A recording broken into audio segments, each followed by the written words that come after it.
പ്രിയപ്പെട്ട സുഹൃത്തുക്കളെ,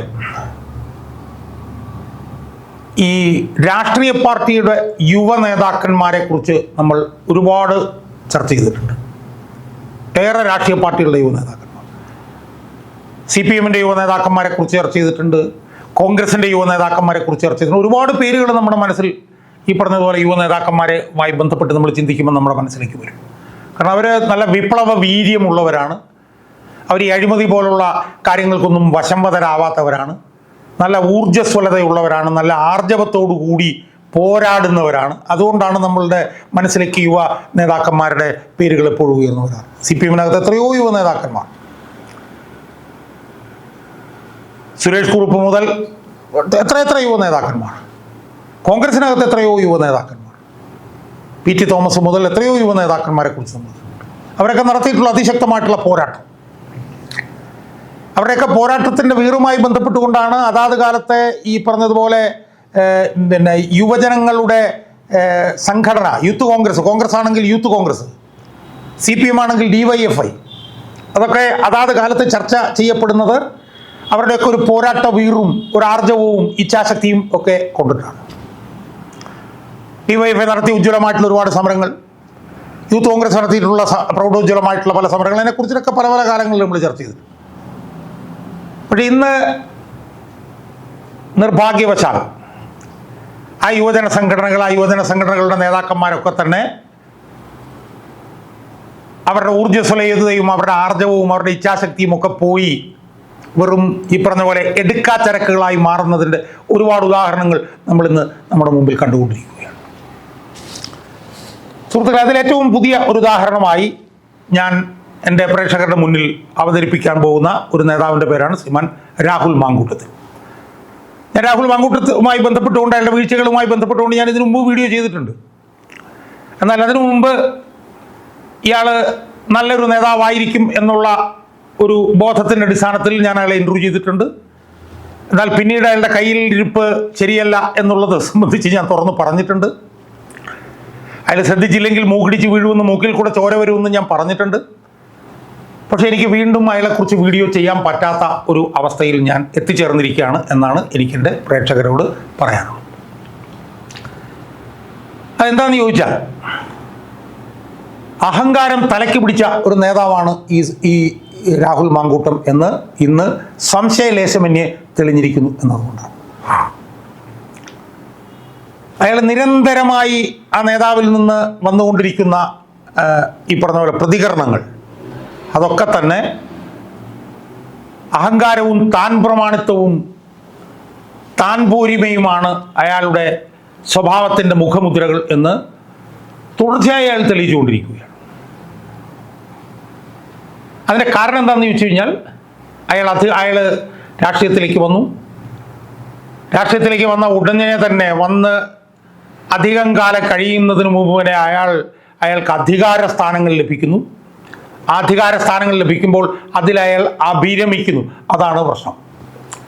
കാരണം സമരം ചെയ്ത് സമര പോർമുഖങ്ങളിൽ, സമര പോരാട്ട ഭൂമികളിൽ നെഞ്ചുവിരിച്ച് നിന്ന് ഉയർന്നു വന്ന ഒരു നേതാവല്ല രാഹുൽ മാങ്കൂട്ടം. അയാൾ സെൻറ്റ് സ്റ്റീഫൻസ് കോളേജിലും കണ്ട് പഠിക്കുകയായിരുന്നു ഡൽഹിയിൽ നിന്ന്. അവിടുന്ന് ഇവിടെ വന്ന് 2-3 വർഷത്തിനുള്ളിൽ തന്നെ അവിടെ നിന്ന് ഇങ്ങോട്ട് വന്നു, യൂത്ത് കോൺഗ്രസിൽ വന്നു, സജീവമായി ചാനൽ ചർച്ചകളിലൊക്കെ അയാളുടെ വിരുദ് പ്രകടിപ്പിച്ചു. അതിനെ തുടർന്ന് ഒരു സുപ്രഭാതത്തിൽ അയാൾ യൂത്ത് കോൺഗ്രസിൻ്റെ സംസ്ഥാന പ്രസിഡന്റായി. അത് കഴിഞ്ഞൊരു സുപ്രഭാതത്തിൽ അയാൾ പാലക്കാട് നിന്ന് MLA-യുമായി.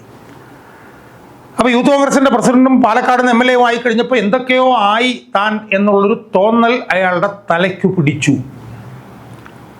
ആ തോന്നൽ അയാളെ വലിയ അപകടത്തിലേക്ക് കൊണ്ടുവന്ന് ചാടിച്ചിരിക്കുകയാണെന്ന് അയാൾക്ക് ഇപ്പോഴും ബോധ്യമായിട്ടില്ല എന്നാണ് ഇപ്പോഴും അയാളുടെ ഏറ്റവും പുതിയ പ്രതികരണങ്ങളിൽ നിന്നുമൊക്കെ നമുക്ക് മനസ്സിലാക്കാൻ കഴിയും. അയാൾ ഏതാണ്ടൊരു 2-3 ആഴ്ചകൾക്ക് മുമ്പ് കണ്ണൂരിലെ ഒരു പാർട്ടി ഗ്രാമത്തിൽ ചെന്ന് അവിടെ പോലീസുകാരോട് ഈ പറഞ്ഞ പോലെ പ്രാകൃതമായ ഭാഷയിൽ തട്ടിക്കയറുന്നതൊക്കെ നമ്മൾ കണ്ടതാണ്. അതിനെക്കുറിച്ചിട്ട് ഞാൻ വീഡിയോയും ചെയ്തിരുന്നതായിട്ട് എൻ്റെ ഓർമ്മ. കണ്ണൂരിൽ സീനിയറായിട്ടുള്ള നേതാക്കന്മാരുള്ളപ്പോൾ ഇവിടുന്ന് അവിടെ ചെല്ലുന്നു, പോലീസുകാരുമായിട്ട് തട്ടിക്കയറുന്നു, അവരെ എടാ പോടാ വാടാ വിളികളൊക്കെ നടത്തുന്നു. അന്ന് തന്നെ അയാത് ഒരു അഹങ്കാരമാണ് ഇതിനകത്ത് നിന്ന് കാണുന്നത്. ശ്രദ്ധിക്കണം, ഇയാൾ സൂക്ഷിക്കണം, അല്ലെങ്കിൽ അപകടമാകും എന്നുള്ളത് ഞാൻ അന്ന് ഒരു വീഡിയോയിൽ ഞാൻ പറഞ്ഞിരുന്നു. എന്നാൽ അയാൾ പാഠം പഠിക്കാൻ തയ്യാറല്ല എന്നാണ് പുതിയ സംഭവവികാസങ്ങൾ കാണിക്കുന്നത്.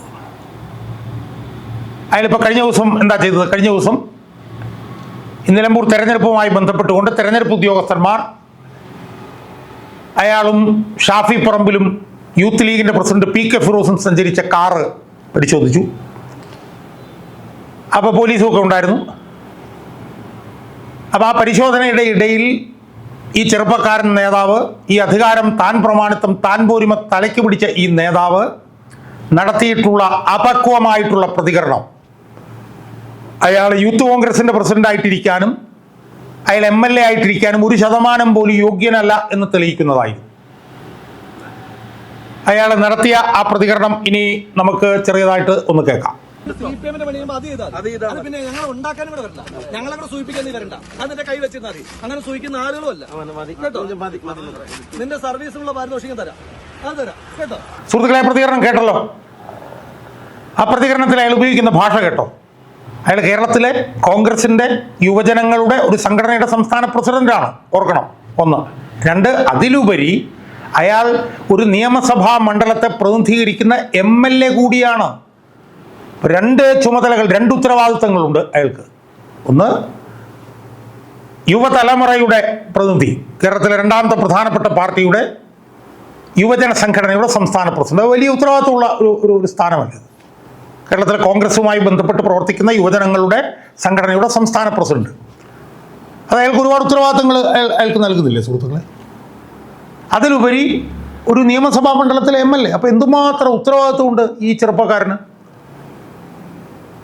അങ്ങനെ ഉത്തരവാദിത്വമുള്ള ഒരു ചെറുപ്പക്കാരൻ ഉപയോഗിക്കേണ്ട ഭാഷയാണോ ഈ രാഹുൽ മാങ്കൂട്ടം അവിടെ ഉപയോഗിക്കുന്നത്? ഉണ്ടാക്കണ്ട അയാളുടെ ഒരു ഭാഷയാണെന്ന് കേൾക്കണം നമ്മൾ. ഒരു സംഘടനയുടെ സംസ്ഥാന പ്രസിഡന്റ് MLA-മായിട്ടുള്ള ഒരുത്തൻ്റെ ഭാഷയാണ് ഉണ്ടാക്കണ്ട. നിന്നെ ഞാൻ കാണിച്ചു തരാം, നിനക്ക് പാരിതോഷികം തരാം, നിനക്ക് എന്നൊക്കെ പറഞ്ഞിട്ടുള്ള വർത്തമാനമാണ് അയാൾ പറയുന്നത്. അയാൾ പറയുന്നത് പോലീസുകാരനും നീ എന്ന് വിളിച്ചു എന്നാണ്. പോലീസുകാരൻ നീ എന്ന് വിളിച്ചു എന്നൊന്നും നമ്മൾ ഒരിടത്തും ഒരു സ്ഥലത്തും നമ്മൾ കണ്ടില്ല. ഈ പോലീസുകാരൻ നീ എന്ന് വിളിച്ചാൽ തന്നെ ഉണ്ടാക്കണ്ട എന്നും നിനക്കുള്ള പാരിതോഷികം തരാം എന്നും പറയാൻ ഈ രാഹുൽ മാങ്കൂട്ടം എന്ന് പറഞ്ഞ ഇയാൾക്ക് ആരാണ് അവകാശാധികാരം കൊടുത്തത്? ആരാണ് അവകാശാധികാരം കൊടുത്തത്? യൂത്ത് കോൺഗ്രസിൻ്റെ പ്രസിഡന്റ് സ്ഥാനവും MLA സ്ഥാനവും ഇയാളുടെ തറവാട്ടിൽ നിന്നും കൊണ്ടുവന്നതല്ല. അത് ജനങ്ങളും ആ സംഘടനയും നൽകിയിട്ടുള്ള സ്ഥാനമാണ്. ആ സ്ഥാനത്തിരിക്കുന്ന ഇയാൾക്ക് എന്തെങ്കിലും ഒരു ഔചിത്യം വേണ്ടേ? എന്തെങ്കിലും ഒരു മാന്യത വേണ്ടേ? എന്തെങ്കിലും ഒരു സമചിത്തത വേണ്ടേ? അയാളുടെ കൂടെ ഷാഫി പറമ്പിൽ അവിടെ ഉണ്ടായിരുന്നല്ലോ. ഷാഫി പറമ്പിൽ എത്രയോ മാന്യമായിട്ടാണ് അവിടെ പ്രതികരിച്ചത്. അപ്പോൾ ഈ മാന്യത, ഇതുപോലെ മാന്യതയില്ലാത്ത നേതാക്കന്മാർ അധികാരത്തിൽ വന്നാൽ അവരധികകാലം അധികാരത്തിൽ തുടരില്ല എന്നുള്ളതാണ് ചരിത്രം എന്ന് ഇയാളൊന്ന് മനസ്സിലാക്കുന്നത്. എത്ര മോശമായിട്ടുള്ള, എത്ര മ്ലേച്ഛമായിട്ടുള്ള ഭാഷയാണ് അയാൾ അവിടെ ഉപയോഗിച്ചത്. അതിനുശേഷം അയാൾ TV ചാനലിൽ നിന്ന് പിന്നെയും അതിനെ ന്യായീകരിക്കുകയാണ്. അയാൾ ചെയ്ത തെറ്റ് അയാൾക്ക് ബോധ്യമാകുന്നില്ല. അത് തെറ്റാണെന്ന് അംഗീകരിക്കാൻ അയാൾ തയ്യാറാവുന്നില്ല. അയാൾ പറയുന്നത് അവർ പോലീസുകാർ ഇൻസൾട്ട് ചെയ്തു എന്നാണ്. ആയിരിക്കാം, നീ പോലീസുകാർ ഇൻസൾട്ട് ചെയ്തിട്ടുണ്ടാവാം. പോലീസുകാർ ഇൻസൾട്ട് ചെയ്താൽ തന്നെ ഒരു MLA ഉണ്ടാക്കണ്ട എന്നും പിന്നെ നിന്നെയൊക്കെ കാണിച്ചു തരാമെന്നും നിൻ്റെയൊക്കെ പാരിതോഷികം തരാം എന്നൊക്കെ പറയാൻ ഇയാൾക്ക് ആരാണ് അവകാശം കൊടുത്തത്? പോലീസുകാർ മോശമായി പെരുമാറിയിട്ടുണ്ടെങ്കിൽ അവരോട് മാന്യമായ ഭാഷയിൽ നിങ്ങൾ മോശമായി പെരുമാറരുത് എന്ന് പറയല്ലേ വേണ്ടത്.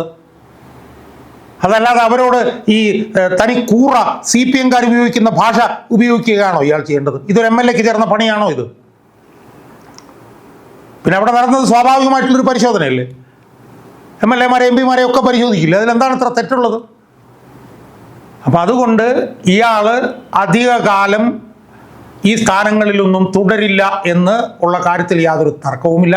പിന്നെ ഇയാൾ ഇതുപോലുള്ള പരാക്രമങ്ങൾ സമരമുഖങ്ങളിലൊന്നും നിന്ന് ചെയ്തതൊന്നും നമ്മൾ കണ്ടിട്ടില്ല. സെക്രട്ടേറിയറ്റിന് മുമ്പിൽ സമരമുഖത്തിരുന്നു കൊണ്ട് തലയിൽ ചോര ഇങ്ങനെ തിരുമിയിട്ട് ഇങ്ങനെ ചോര ഉണ്ടോ എന്ന് നോക്കുന്നതൊക്കെയാണ് നമ്മൾ കണ്ടിട്ടുള്ളത്.